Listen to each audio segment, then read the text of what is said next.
Jiu Wu était sur le point de dire à Jiu Jiu que c'était son beau et chic cinquième frère aîné qui était venu, mais il a arrêté de parler lorsqu'il a soudainement ressenti une intention de tuer. Une morve est sortie involontairement du nez de Jiu Wu alors que sa joue était frappée par Jiu Jiu. Le coup de poing était si fort qu'il fut soulevé avant de s'écraser au sol. Jiu Wu a expliqué qu'il venait de faire une blague pour apaiser la tension. Il s'est senti lésé que Jiu Jiu l'ait traité de cette façon, disant que c'était lui qui l'avait élevé et changé sa couche. Jiu Jiu serra le poing tout en plissant les yeux vers Jiu Wu.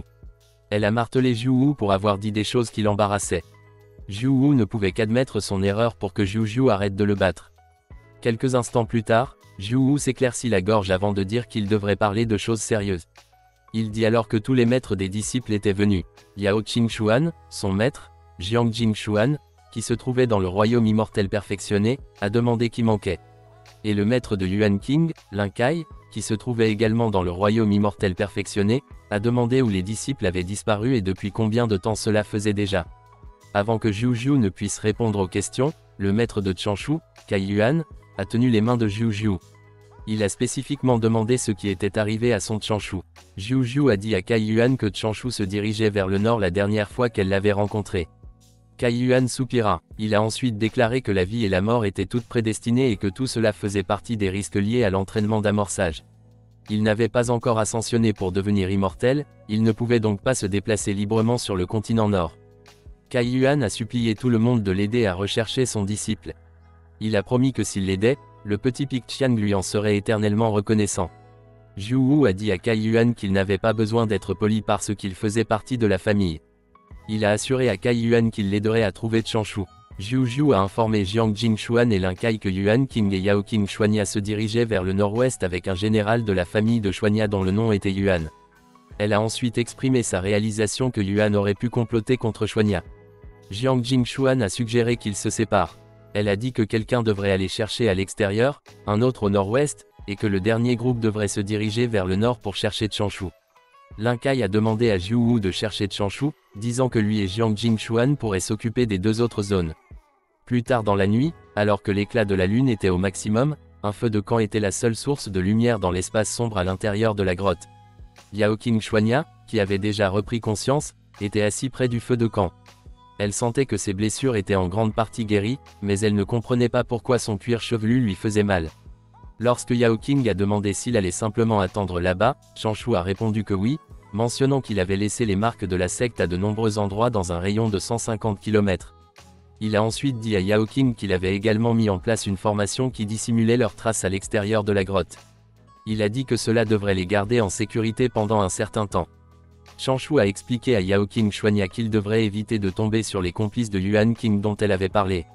Sur la base du nombre de jours écoulés, Changshu a déclaré que les immortels que leur secte avait envoyés pour les sauver auraient déjà dû atteindre le continent nord.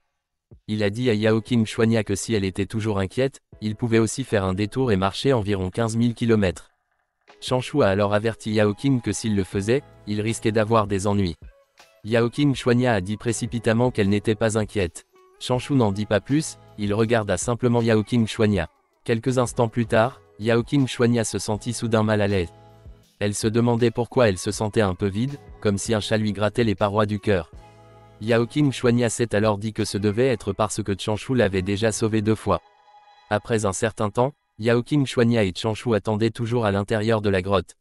Lorsque Yao King a demandé à Changshu si elle pouvait aider quelque chose, Changshu lui a dit de ne pas libérer son sens spirituel au hasard. Pour apaiser les inquiétudes de Yao King Xuanya, Changshu a déclaré que Yuan et ses sbires étaient morts avec le serpent ondulé à 3 yeux. Yao King Xuanya se sentit déprimée. Elle ne pouvait s'empêcher de penser qu'elle était devenue un fardeau.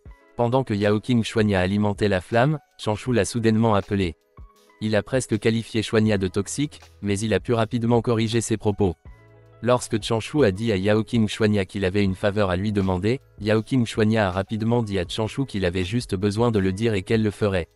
Elle a dit qu'elle sacrifierait même sa vie pour remercier Changshu de lui avoir sauvé la vie.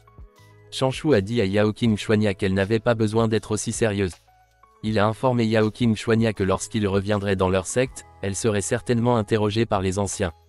Changshu ne voulait pas trop attirer l'attention, alors il a demandé à Yao King Xuanya d'essayer de s'abstenir de proposer son nom en décrivant les événements.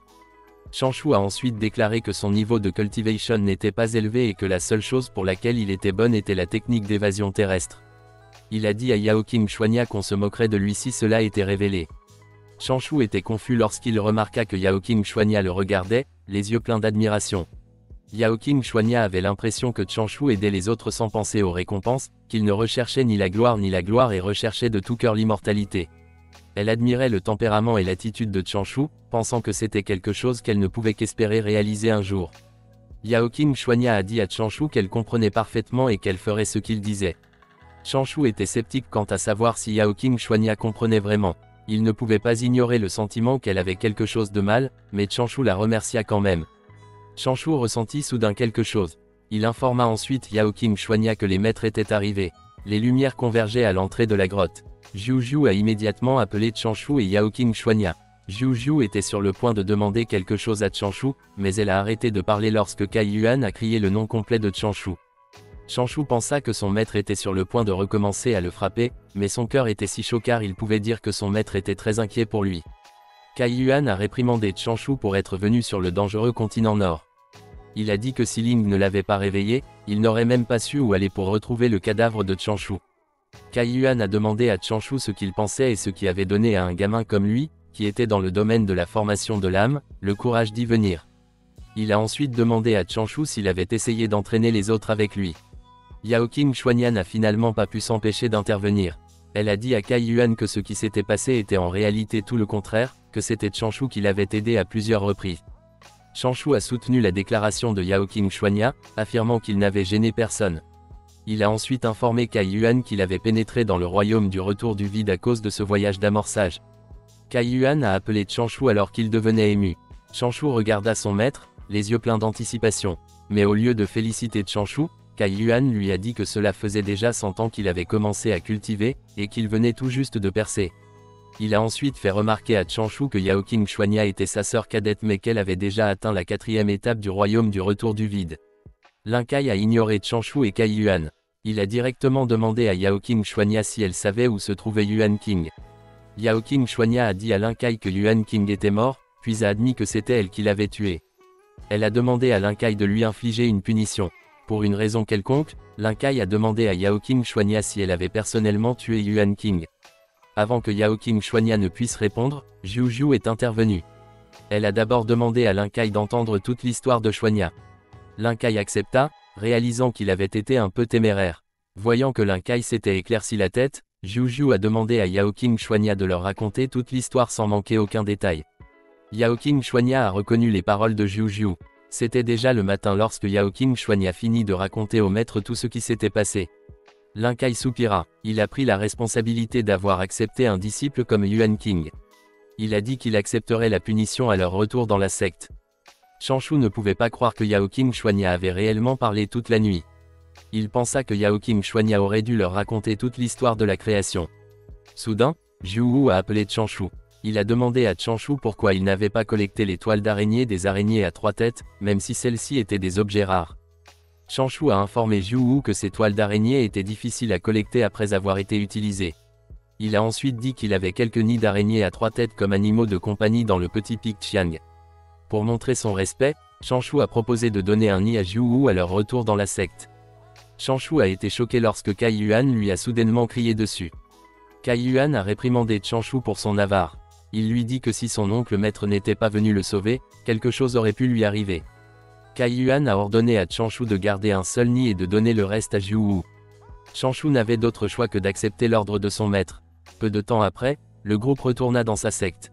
Quelques jours plus tard, Chanshu arriva enfin à leur petit pic Chiang. Il était soulagé d'être de nouveau à la maison. Il chercha immédiatement Ling. Il était sur le point de frapper à la porte lorsqu'il remarqua qu'elle était effectivement ouverte. Comme Ling ne répondait pas à son appel, Chanshu vient d'entrer dans la maison. Lorsqu'il a vu Ling, Chanshu a dit qu'elle n'avait pas besoin de prétendre qu'elle dormait parce qu'il savait qu'elle était éveillée. Ling dit faiblement à Chanshu qu'elle venait d'apprendre à produire la poudre immortelle du jour, alors elle se sentit un peu étourdie. Elle a affirmé qu'elle s'était sentie faible et que son corps n'avait plus d'énergie. Chanshu n'a pas insisté, il a simplement dit à Ling qu'il parlerait le lendemain, précisant que ce qu'il allait lui dire n'était pas si grave. Ling était choquée. Elle a rapidement dit à Chanshu qu'elle sortirait immédiatement. Elle est sortie en courant de sa chambre, très traitant Chanshu de stupide frère aîné. Chanshu a informé Ling qu'ils avaient eu un accident et lui a ensuite demandé si elle savait qui était Yuan King. Ling a dit qu'elle savait que Yuan King était classé deuxième de leur génération et qu'elle était considérée comme une personne très douce. Chanshu a averti Ling de toujours se rappeler que les hommes ne faisaient que faire preuve de douceur. Il l'a ensuite informé que Yuan King avait comploté contre Yao Chen Shiwania et qu'il avait donc été tué par Shiwania. Chanshu se souvint soudain de quelque chose. Il a demandé à Ling de le laisser remplir ses pilules et ses poudres empoisonnées. Ling ne répondit pas immédiatement. Elle s'est figée et a commencé à avoir des sueurs froides. Ling devint nerveux, se demandant si elle avait gaspillé trop de poison et de pilules que Chanshu lui avait données.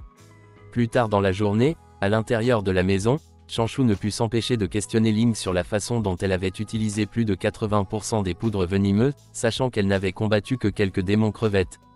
Chanshu a déclaré que si ceci avait été utilisé dans le monde des mortels, cela aurait pu tuer une armée de 100 000 personnes. Il demanda à Ling si elle avait eu l'impression qu'elle tuait les grands démons des mers orientales. Ling pensait que c'était Chanshu qui lui avait dit de les utiliser si elle rencontrait un danger. Elle a ensuite dit que les démons des crevettes l'avaient presque tuée, alors elle avait paniqué et avait versé les poudres venimeuses. Chanshu remarqua que Ling évitait son regard. Il commençait à croire qu'il devait y avoir autre chose que Ling lui cachait. Chanshu a exigé que Ling lui dise ce qui s'était passé d'autre. Réalisant qu'elle avait été vue à travers, Ling pâlit. Chanshu a averti Ling qu'elle devrait tout lui dire tant que son humeur était encore plutôt bonne. Ling a rapidement admis son erreur. Elle a dit à Chanshu que deux oncles maîtres intéressés par la poudre empoisonnée qu'il produisait avaient pris plusieurs bouteilles du poison le plus puissant. Elle a dit qu'elle ne savait vraiment pas comment les refuser, alors elle avait accidentellement révélé le fait que Chanshu était hautement qualifié dans la production de poison. Ling a supplié Chanshu d'avoir pitié, lui disant que ses oreilles allaient tomber. Chanshu a dit à Ling d'oublier ça, disant que ce n'était pas vraiment un gros problème. Il lui a ensuite demandé si Wan Lingyan, qui boitait et utilisait une canne en cuivre pour marcher, faisait partie des deux aînés qui lui avaient pris les poisons. Ling a confirmé que Wan Lingyan était effectivement l'un des deux. Chanshu a informé Ling que la poudre empoisonnée qu'il lui avait donnée avait été fabriquée selon le sutra du poison écrit par Wan Lingyan, donc s'il pouvait établir des liens avec Wan Lingyan grâce à cette rencontre, il pourrait peut-être obtenir des conseils de sa part à l'avenir. Ling s'est mise en colère contre Chanshu pour l'avoir puni même si c'était lui qui avait tout planifié, mais elle s'est rapidement arrêtée après s'être rappelée de la poudre empoisonnée qu'elle avait gaspillée. Pour la punir afin qu'elle n'oublie pas cette leçon, Chanshu ordonna à Ling d'abattre les arbres de leur montagne arrière le lendemain. Il a souligné qu'elle n'était pas autorisée à utiliser sa cultivation. Lorsque Ling lui a demandé pourquoi ils avaient dû abattre les arbres, Chanshu a répondu qu'il voulait faire de la place pour une chambre à pilules. Le lendemain, alors qu'elle abattait les arbres, Ling se plaignit du fait que Chanshu ne la laissait pas utiliser ses pouvoirs dharmiques. En tant que fille, Ling craignait que des muscles saillants ne se développent sur ses jambes et ses bras. Pour évacuer sa colère, elle imagina que l'arbre qu'elle coupait était Chanshu. Elle a dit qu'elle déracinerait Chanshu, briserait son tronc, casserait ses branches et lui couperait les racines. Jiu Jiu est apparu de nulle part et a salué Ling. Sans baisser la tête, Ling la salua rapidement. Lorsque Jiu Jiu a cherché Chanshu, Ling a dit à Jiu Jiu que Chanshu devrait cultiver dans sa hutte. Avant de partir, Jiu Jiu s'est enquis avec curiosité du but de Ling pour l'exploitation forestière. Ling a dit à Jiu Jiu que cela avait quelque chose à voir avec Chanshu. Elle lui a dit de demander à Chanshu plus tard lorsqu'elle le rencontrerait. Quelques instants plus tard, à l'intérieur de la cabane de Chanshu, Chanshu a demandé à Jiu Jiu de confirmer si elle avait réellement eu une interdiction de vin pendant 3 ans. Jiu Jiu a dit à Chanshu que c'était le cas. Elle a ensuite déclaré que la secte pourrait tout aussi bien l'allier à la plateforme Thunder pendant 3 ans. Chanshu a négocié avec Jiu Jiu. Il lui a demandé de l'aider à constituer une gamme en échange de son aide pour brasser 3 types de vins haut de gamme qui avaient déjà cessé d'exister. Jiu Jiu pensait que Chanshu essayait juste de la bluffer pour qu'elle travaille pour lui gratuitement. Elle a même fait comprendre à Chanshu qu'elle n'était pas douée pour les formations en tableau. Mais lorsqu'elle but une gorgée du liquide que Chanshu lui proposait, ses yeux s'écarquillèrent sous le choc. Jiu Jiu s'est noyé dans cette sensation enivrante, qui lui donnait presque l'impression de flotter. Et avec le goût doux, Jiu Jiu ne pouvait s'empêcher de dire que c'était un bon vin. Chanshu a fait de son mieux pour réprimer un sourire victorieux tout en regardant Jiu Jiu, dont les yeux pétillaient alors qu'elle salivait. Jiu Jiu a fortement exprimé qu'elle avait aimé le liquide que Chanshu lui avait donné. Lorsque Jiu Jiu lui a demandé ce qu'était le petit trésor, Chanshu lui a dit que le liquide s'appelait l'immortel Drunken. Il a dit que c'était considéré comme un type de médicament mais qu'il pouvait aussi être considéré comme du vin. À part rendre une personne un peu ivre, cela n'a eu aucun autre effet. Jiujiu a dit qu'avec juste l'immortel Drunken, elle était déjà prête à aider Changshu. Mais elle avait été réticente à accepter l'accord, affirmant qu'elle ne connaissait vraiment rien aux formations. Changshu a dit à Jiujiu qu'elle n'avait pas à s'inquiéter car tout ce qu'elle avait à faire était de fournir des pouvoirs immortels au réseau de formation. Jiujiu a arrêté de réfléchir à deux fois et a rapidement accepté l'accord. Ainsi, 2 ans plus tard, Jiujiu se tenait aux portes de la chambre à pilules du petit Qian Peak. Elle a informé Changshu qu'elle avait terminé la porte de vie du nouveau réseau. Changshu n'a pas répondu, il était concentré sur l'observation de l'énorme chaudron devant lui.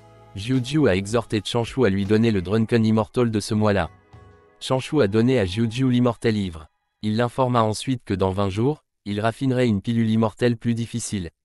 Il a demandé à Jiujiu de l'aider et de garder cette affaire secrète. Puisque Changshu était secret, Jiujiu n'a pas pu s'empêcher de demander quelle pilule il envisageait d'affiner. Changshu a dit à Jiujiu qu'il allait raffiner une pilule fondante immortelle venimeuse. Jiujiu a été très choquée. Elle avait entendu dire que la pilule venimeuse fondante immortelle pouvait tuer un immortel parfait. Elle a demandé à Changshu de lui dire pourquoi il voulait y arriver. Changshu a demandé à Jiujiu de se calmer, disant qu'il ne ferait rien de mal avec la pilule. Il expliqua que le poison était aussi un type de médicament. Il pouvait être utilisé pour tuer, mais il pouvait aussi être utilisé pour sauver des gens.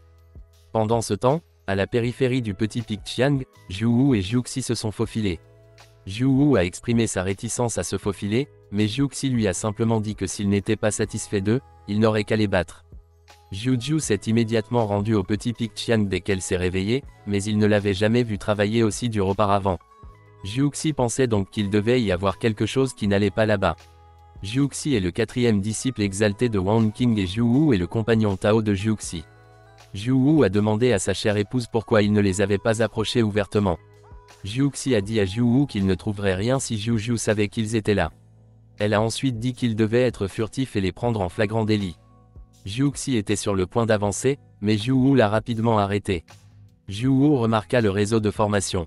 Il a dit que même s'il s'agissait de simples formations en réseau, elles avaient été formées en un réseau en chaîne. Jiuwu pouvait dire que celui qu'il avait créé était plutôt intelligent et créatif.